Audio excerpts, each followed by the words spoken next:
2차 재난지원금은 맞춤형 선별지원금으로 가닥을 잡았습니다. 전 세계적으로 재난 극복을 위해서 막대한 돈을 뿌리고 있고 그래서 하늘에서 돈을 막 뿌린다는 의미로 헬리콥터 머니라고까지 하는데요. 우리는 왜 맞춤형이야 했는지 오늘 서영민 기자와 함께 자세한 얘기 나눠봅니다. 어서 오십시오. 안녕하세요. 네. 자, 우선 헬리콥터 머니라는 얘기를 들으니까 얼마나 많은 돈을 뿌리길래 그런 표현까지 쓰는 겁니까? 일단 실례를 하나 들어보면 미국의 경우에 특별 실업수당이라는 걸 줬습니다. 이게 주당 600불을 줬는데 사실은 실업수당 330불을 원래 주는 돈이 있었거든요. 둘을 합하면 930불 되는 겁니다. 이게 우리 돈으로 한 110만 원 정도 되는데 저걸 일주일에 110만 원을 주는 겁니다. 일주일에 주는 돈? 네. 그럼 한 달이면 440만 원 이상이 되는 거거든요. 와. 저 돈을 제일 많이 줬을 때 얼마나 줬을지 한번 맞춰보시겠습니까? 몇 명에게? 몇 명이요? 3,100만 명. 3,100만 명이요? 네. 그 딱 한 주 동안만 22조 원을 썼습니다. 엄청나게 쏟아붓고 있는 건데, 뭐 성인 1인당 1,200불, 이건 또 따로 줬죠. 거기에 유럽도 여전히 고용지원금 이런 거 천문학적으로 나가고 있습니다. 어마어마하게 돈을 뿌려대서 헬리콥터 머니라는 표현을 맞습니다. 쓰는데 뭐 일본도 만만치 않게 주고 있다면서요? 일본은 빚의 신기원을 여는 나라입니다. 빚이요? 네. 일본은 이번에 보면 휴직자 수당으로 일당 최대 16만 원 주고요. 그리고 기업이나 사업자 임대료로도 6,700만 원까지 줄 수 있거든요. 근데 이 돈 어디서 나오느냐? 빚을 내서 줍니다. 빚을 내서? 네. 국채를 660조 원어치 추경만 주는데 우리나라 내년 예산이 550조거든요. 우리나라 한 해 예산보다 많은 돈을 추경으로 그냥 내서 뿌리고 있는 겁니다. 어마어마하네요. 이게 가능한 게 중앙은행이 돈을 줘서입니다. 야, 일본 그 중앙은행이 헬리콥터 머니에 아주 특출난 재능이 있다고 하는데 도대체 어디서 그 돈이 생기는 거예요? 일단 중앙은행이 국가가 발행하는 국채 이걸 인수합니다. 얼마나 가지고 있느냐? 5천조 원어치. 우리나라 한 해 예산이 아까 한 500조쯤 된다고 말씀드렸는데 10년치 예산을 빚으로 가지고 있는 겁니다. 중앙은행이.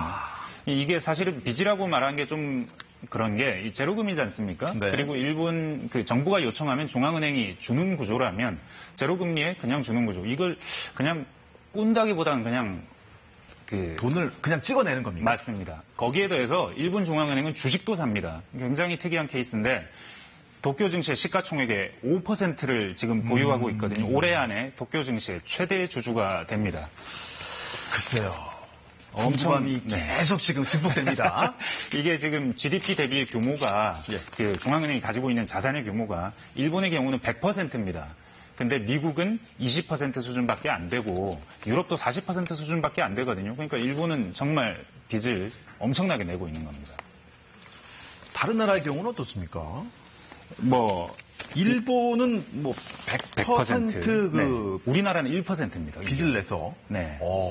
우리나라는 1%인데 왜 이렇게 차이가 많이 나는 거죠? 이게 사실은 달러나 유로나 엔화 같은 이 화폐 가진 힘입니다. 엔만 보면 위기라고 해서 엔화가 그렇게 가격이 내려가거나 그러지 않거든요. 오히려 위기 때마다 전 세계에 투자돼 있던 일본 자금이 일본 안으로 들어오면서 엔고 현상이 일어나고. 그렇죠. 유럽도 그렇습니다. 달러의 지위는 좀 더 특수한데 달러는 결제 통화라고도 하고 기축 통화라고도 하고 그 외환 보유고에 쓰는 통화기도 합니다. 무슨 얘기냐면 세계적인 거래에 쓰는 통장에는 한 절반 정도가 달러죠. 표시고요. 무역 결제 거의 달러로 쓰죠. 전 세계 외환 보유고 62%가 달러입니다. 전 세계가 달러를 이렇게 원하고 있는 겁니다. 이런 상황에서 미국이 좀 필요하다고 해서 돈을 막 찍어낸다고 해서 큰 문제가 생길 일은 거의 없는 겁니다. 달러도 이렇고 엔도 그렇고 유로도 그렇고요. 게다가 저금리 아니겠습니까? 맞습니다. 이 저금리인데도 계속해서 저물가인 뉴노멀 상황이 계속되거든요. 인플레이션이 없습니다. 금리가 아무리 낮아도.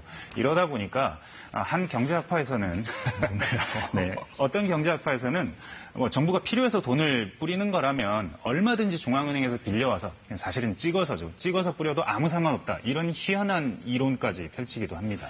저는 계속 궁금했던 게 제가 배운 경제상식은 제로금리에다가 돈을 계속 찍어내면 인플레가 와야 되는데 그렇지 공짜 점심은 없는 거죠. 원래. 그렇죠. 그런데 우리는 왜? 다른 나라들은 저렇게 헬리콥터에서 돈을 네. 막 뿌려야 되는데 네. 우리나라는 뭐 10만 원, 1인당 10만 원 지원해 준다는 게 왜 어렵다고 하는 겁니까? 그게 사실은 우리도 어떤 측면에서 이번에 코로나 때 보면 우리나라 채권 시장 보면 굉장히 안정적이었습니다. 일종의 안전자산 취급을 받은 거고 우리도 저금리, 저물가 상황이 계속되고 있거든요. 근데 우리는 계속 그럴지 아니면 혹시 수출이 줄어들고 우리 정부의 빚이 계속 늘면 바뀔지 여기에 대해서 확신이 없습니다. 그럴 수도 있고 아닐 수도 있는 거죠. 근데 문제는 아니라면 97년 IMF 때처럼 나라가 거덜날지도 모르는 위험에 처할 수 있습니다. 나라 국관 관리하는 기재부가 아마도 이 걱정을 담당하는 부서라고 할 수 있는데 반드시 재정 건전성 지키겠다. 지금 채무 비율 40% 낮아 보이지만 계속 늘 것이고 이 위험을 키워가면서 빚을 계속 낼 수는 없다. 나라 경영은 확률 게임이 아니고 무조건 안정적으로 해야 된다. 이러고 있거든요. 왜냐하면 우리나라 돈 아직 해외 은행들에서 계좌 개설할 때 잘 안 써주고 무역할 때 받지도 않고 다른 나라 외환 보유고에 들어가지도 않는 그런 상황이니까 객관적으로 볼 때 헬리콥터 머니 받아다가 쓸 상황이 우리는 아니다. 이겁니다. 그렇군요. 잘 들었습니다. 서영민 기자 고맙습니다. 감사합니다.